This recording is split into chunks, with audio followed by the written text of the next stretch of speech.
Hello friends, I am Dr. Savita Maheshwari. I am a homeopath, disease healing counselor and transformational health coach.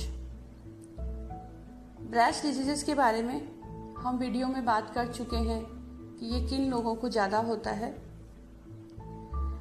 In short, ये उन females को ज़्यादा होती है जो दूसरों का बहुत ज़्यादा ध्यान रखने वाली होती है, खुद की परवाह करे बिना ओवर प्रोटेक्टिव टाइप होती है, दूसरों का बहुत ज़्यादा प्रोटेक्शन करेंगी, दूसरों के बर्डन्स को अपने सिर पे रखेंगी, खुद की परवाह इनकी लाइफ में सबसे लास्ट में आती है।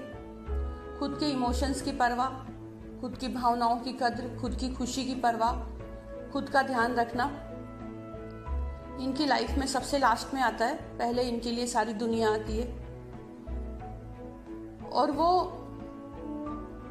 कुछ गलत नहीं है, ये लोग कोई गलत लोग नहीं है, बस होता ये है कि बचपन से इन्होंने कुछ ऐसा देखा होता है और ऐसा ही ये सीख जाते हैं, जो इनके ब्रेन की कंडीशनिंग बन जाती है और ये इसी तरह से फिर इनकी लाइफ चलने लगती है।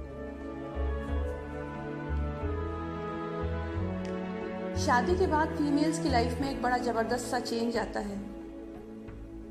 वो ओवर रेस्पॉन्सिबल हो जाती है। उन्हें लगता है कि सारी रेस्पॉन्सिबिलिटी अब उन पे आ गई है, चाहे वो इन-लॉज हों, हस्बैंड हो, ससुराल में और कोई मेंबर्स हों, बाद में आगे जाके बच्चे हों,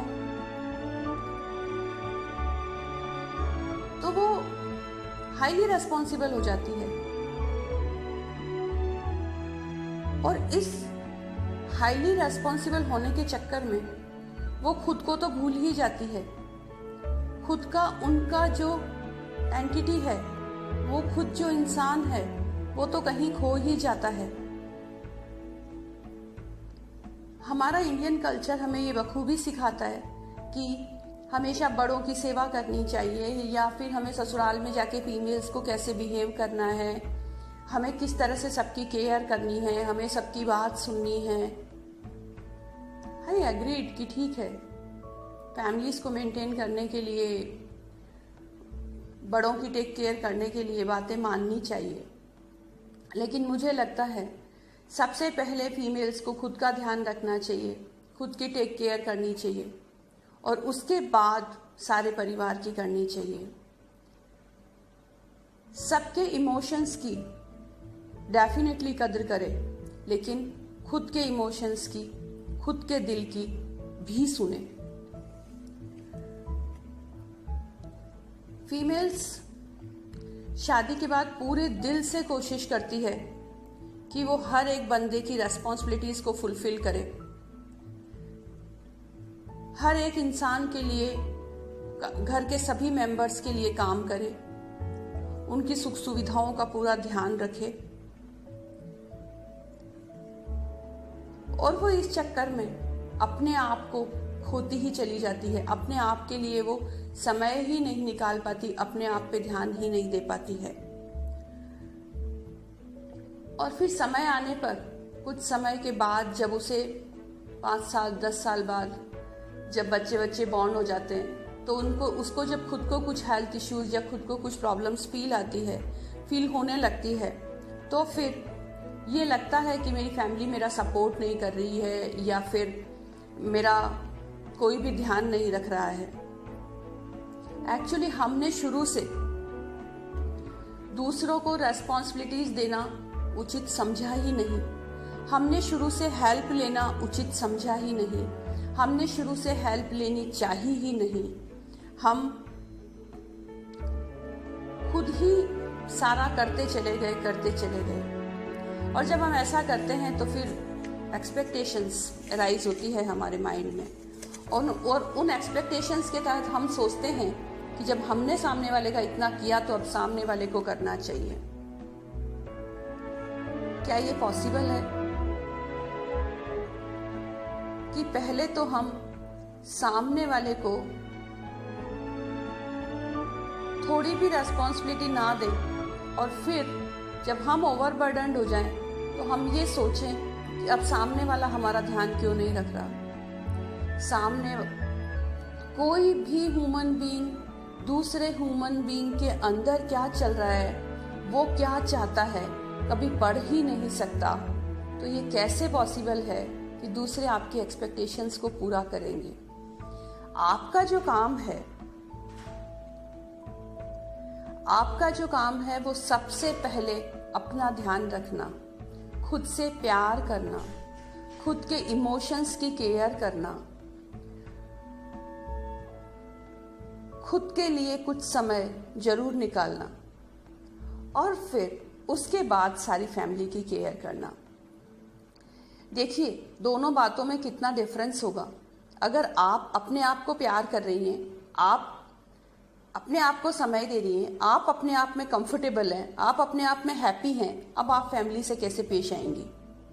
और दूसरा, जब आप सबके लिए जबरदस्ती करती जा रही हैं तो एक तो आप ओवरबर्डन्ड हो रही हैं, दूसरा रिलेशनशिप्स में भी प्रॉब्लम फील कर रही हैं,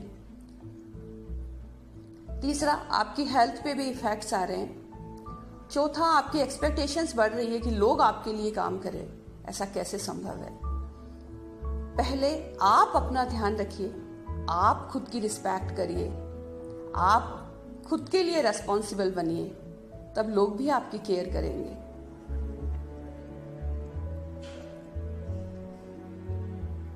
हम रिश्तों में खुद की जिम्मेदारी नहीं ले पाते। हम रिश्तों में सिर्फ सामने वाले की हैप्पीनेस की जिम्मेदारी लेते हैं। जब हम खुद की हैप्पीनेस की जिम्मेदारी अपने साथ रखेंगे किसी भी रिश्ते को निभाते हुए, तो डेफिनेटली हमें रिश्तों में भी नाराजगी नहीं मिलेगी। जब हम खुद से प्रेम करते हुए रिश्ते निभाएंगे तो हमें रिश्तों में भी प्रेम ही मिलेगा। और ये तो हमारा हिंदू धर्म या हमारी संस्कृति ये बात कहती ही है कि आत्मा ही परमात्मा है। जब आत्मा ही परमात्मा है तो हमारी पहली ड्यूटी तो हमारी आत्मा को खुश रखना ही है, अपने आप का ध्यान रखना ही है, अपने आप की केयर करना ही है। तो जैसे ही आप अपने आप से प्यार करते हो, मतलब आप उस ईश्वर से प्यार करते हो। जब आप उस ईश्वर से प्यार करते हो, उस ईश्वर के नजदीक रहते हो, तो आप बहुत हाई एनर्जी में रहते हो। हाई एनर्जी में रहते हो तो आपके सारे काम बहुत ही खुशी से, बहुत ही आसानी से और बहुत ही अच्छे से चलते हैं और लाइफ आपको बहुत कंफर्टेबल लगती है। कई बार हम दूसरों से नाराजगी भी बड़ी रखते हैं और पहले तो हम ओवरबर्डन्ड हो जाते हैं किसी भी रिश्ते में, और उसके बाद हम अपने इमोशंस को सप्रेस करते जाते हैं, सामने वाले को बोल नहीं पाते और फिर उसके बाद हम वो नाराजगी कैरी करते हैं। कितना उचित है उस नाराजगी को कैरी करना।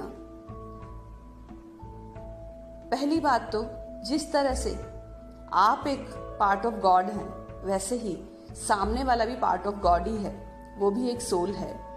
तो उससे प्यार करना बनता है, उसको माफ करना बनता है, क्योंकि वो भी ईश्वर का स्वरूप है।